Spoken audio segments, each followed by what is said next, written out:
യുദ്ധഭീതിയിൽ കുതിച്ച് defence ഓഹരികൾ. നമസ്കാരം, profit 24 daily റൗണ്ടപ്പിലേക്ക് സ്വാഗതം. US ഇറാൻ സംഘർഷ സാധ്യത വർദ്ധിച്ചതോടെ ഇന്ത്യൻ പ്രതിരോധ ഓഹരികളിൽ മുന്നേറ്റം.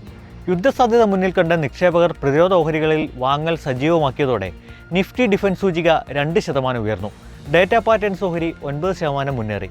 Paras defence, MTAR technologies, garden reach shipbuilders, Bharat dynamics ഓഹരികൾ 4% കുതിച്ചു.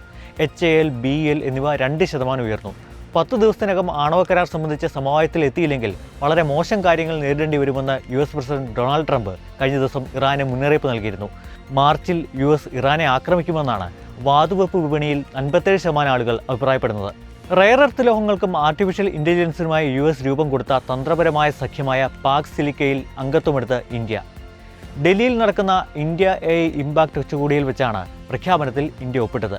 അപൂർവ ധാതുക്കളും AI സാങ്കേതികവിദ്യയും കൈമാറാൻ സുരക്ഷിതവും നൂതനവുമായ സംവിധാനം ഒരുക്കുകയാണ് പാക് സിലിക്കയുടെ ലക്ഷ്യം. റെയർ എർത്ത് ലോഹങ്ങളിൽ ചൈനയ്ക്കുള്ള കുത്തകയെ ചെറുക്കുകയെന്നതാണ് സഖ്യത്തിൻ്റെ തന്ത്രപരമായ ഉദ്ദേശ്യം.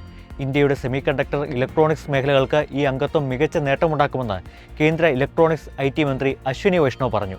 ക്രൂഡ് ഓയിൽ വില 6 മാസത്തെ ഉയരത്തിൽ. US ഇറാൻ സംഘർഷം രൂക്ഷമാകുന്ന സാഹചര്യത്തിലാണ് എണ്ണവില കുതിക്കുന്നത്.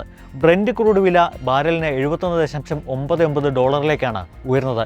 ഒരാഴ്ചക്കിടെ 6% വർധനയാണ് ബ്രെന്റ് ക്രൂഡ് വിലയിൽ ഉണ്ടായിരിക്കുന്നത്. മിഡിൽ ഈസ്റ്റിൽ ഇറാനെ ഉന്നമാക്കി US സൈനിക സന്നാഹം വർദ്ധിപ്പിച്ചതിനൊപ്പം ലോകത്തെ എണ്ണ കയറ്റുമതിയുടെ 20% കടന്നുപോകുന്ന ഹോർമുസ് കടലിടുക്കിൽ ഇറാനും റഷ്യയും ചേർന്ന് സംയുക്ത നാവികാഭ്യാസം ആരംഭിച്ചതും എണ്ണ വിലക്കയറ്റത്തിന് കാരണമായിട്ടുണ്ട്. ഓഹരി വിപണി നിക്ഷേപത്തിൽ മലയാളി സംരംഭകർക്ക് താൽപ്പര്യം വർദ്ധിക്കുന്നെന്ന് വിപണിയിലെ കണക്കുകൾ.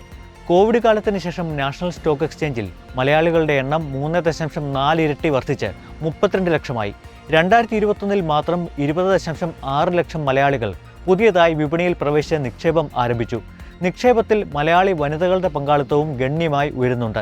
2022 25.3% നിന്ന് 2025 28.1%മായാണ് മലയാളി സ്ത്രീകളുടെ വിപണി പങ്കാളിത്തം ഉയർന്നിരിക്കുന്നത്.